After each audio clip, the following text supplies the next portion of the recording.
Apple has finally unveiled the brand new 2021 iPad Pros. We've recently done a video covering 21 things you need to know before buying one. But in this one, I want to focus solely on the 12.9-inch model and give you guys my thoughts on it, and if I actually think this thing is worth buying or not.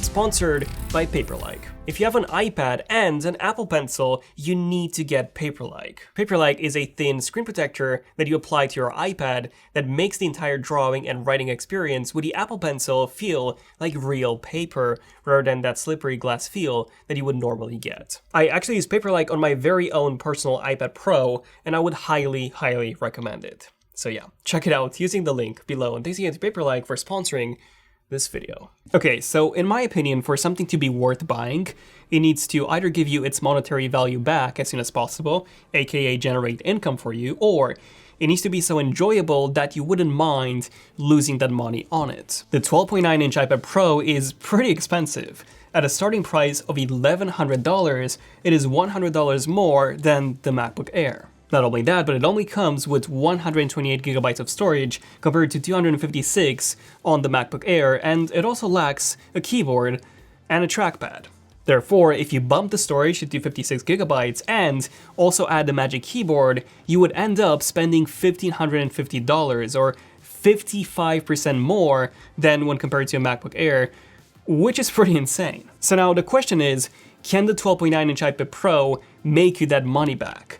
And the answer is yes, to some extent. We both know that iPadOS is still severely limited when compared to macOS. Therefore, if you're a programmer, a game designer, a 3D modeling artist, or anything that requires specific tools that are not on the iPad, then you're out of luck. But for some use cases, the iPad Pro is actually the best there is. For example, I believe that the iPad Pro is just perfect for graphic designers, as there's no other device with this screen quality and overall pen input experience. So if you're a graphic designer, then yes, the iPad Pro can definitely make you your money back and also improve your craft in the meantime. To some extent, I would say that the same applies to music creators. I mean, sure, Logic Pro 10, Ableton, or any of the other high-end tools are not on the iPad yet, but GarageBand is actually way better than you would expect, and for some artists, that is enough too. Same applies to business users or people who have to go out and about often, as the iPad Pro is super portable, has 5G, and therefore it can indeed make back its worth that way. So the answer is yes, but only to some groups of people, which means that for the other group of people to whom the iPad cannot give its value back monetarily, it needs to make its value back based on the experience that it offers. And I think that Apple has nailed it in this regard. You have a mini LED display, which is outstanding for watching content, and on top of that, you also have the world's largest tablet app library with some very high quality games thanks to Apple Arcade. You see, this iPad can replace everything from your computer to your gaming console. It's that good. It's literally your all-in-one device, and because of this, I do think that it is worth it. So there you go. Thanks for watching. Go out and buy this new iPad Pro because it's 100% worth it. I'm Daniel, this has been Zen of Tech, and I'll see you guys in the next one. Zen of Tech, signing out. Cheers. But wait, we're not actually done yet. I was thinking, if I'm telling you to buy this iPad because it's so good, then I should also make you aware of some of the alternatives. Also, as a fun fact, only 22.5% of you watching this video have actually chosen to subscribe to the channel. Our goal is to get this number as close to 50% as possible. It was actually 22.4 before, so we are making some good progress. But yeah, stay tuned until the next video when I'm going to update you guys again with where this number is at. So let's see if we can, increase it. That'll be awesome. Okay, so as my number one alternative to the 12.9-inch iPad Pro, I suggest you take a look at the 2020 model. The reason why I'm saying this is because the 2020 model has now dropped in price considerably. You can check out the most up-to-date price using the link below. You can also check out Apple's refurbished store for some amazing deals on previous gen devices. Essentially, if you can find a 12.9-inch from 2020 that is 30 or 40% less than the 2021 model, I would say get it ASAP. I mean, sure, you don't get that brilliant mini-LED display, but the LCD panel from before was already the best LCD panel that you could get on a tablet, or you could even say on any other device because it was really bright, 600 nits compared to 500, which is what we have on the MacBook Pros, for example. You don't get the M1 either, but the A12Z was already extremely powerful enough for 4K 60 video editing. Most people won't even need the M1 at all. And on top of that, if you get a 2020 model, you can use it with Apple's previous Magic Keyboard, which you can find on eBay for much less compared to the new one. If you have the 2021 iPad Pro 12.9-inch, you have to buy Apple's brand new Magic Keyboard, as due to this new iPad being 0.5mm thicker, the older keyboards would not fit properly. I do have to make you aware that you might not get a year or two of updates when compared to the M1 model. However, since the iPad Air 2, for example, from 7 years ago, is still fully supported by Apple, I do see the 2020 iPad Pro being supported for at least 7 years or so. Then my alternative number 2 is to actually get the 2018 model instead, which, fun fact, is actually identical to the 2020, aside from that single extra GPU core and the back-facing camera. In benchmarks and performance tests, the 2018 model has proven to be almost identical to the 2020 model.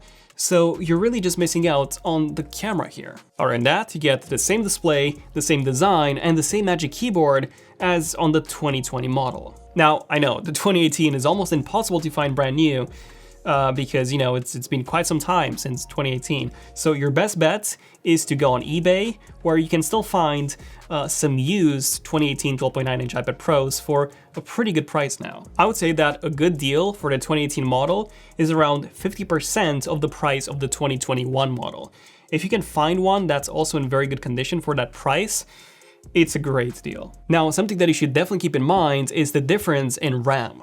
So the 2018 model had 4GB of RAM, or 6 if you got the 1TB of storage model. The 2020 had 6, and the 2021 has 8 or even 16 on the 1 and 2TB models. What this means is that the newer models can keep more apps open in the background, and the M1 models will very likely be the only ones to support Apple's upcoming Pro-level apps, such as Final Cut Pro, Logic, and Xcode, which have all been rumored to launch on the iPad at some point. So if you're going to use this iPad Pro for professional use, it might be a way better idea for you to just get the M1 variant.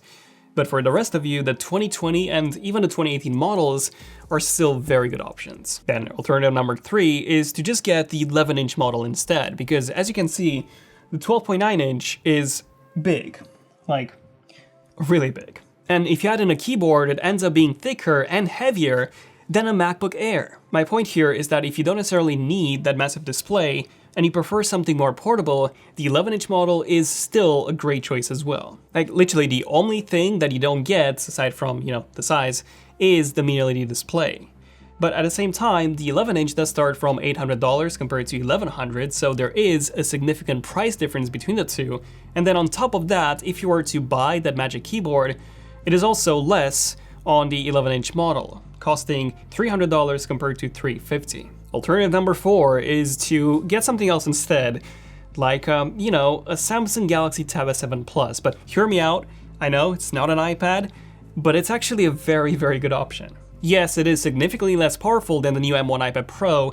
The display only goes to 480 nits compared to 1000 sustained and 1600 peak in HDR on the new iPad Pro. It also lacks the gigantic app ecosystem that the iPad Pro is known for. However, it has a 120Hz OLED display, which is outstanding for viewing content. It has a 16:10 aspect ratio, making it far better for watching movies when compared to the iPad Pro's 4:3 aspect ratio.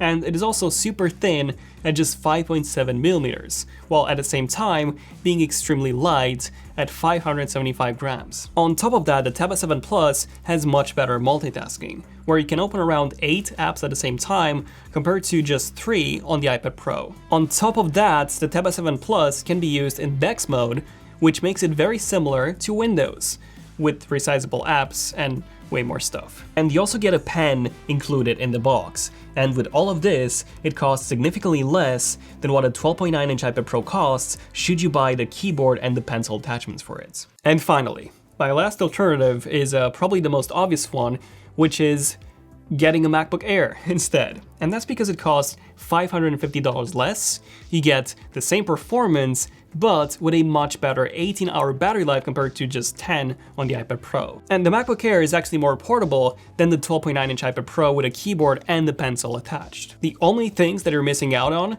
are the touchscreen, the pencil, the mini LED display, and 5G. However, if you don't really care about any of these, then I would just say, just go with the MacBook Air. So in the end, whilst the 12.9-inch iPad Pro is worth it, it is only worth it for a particular group of people due to its very high price point.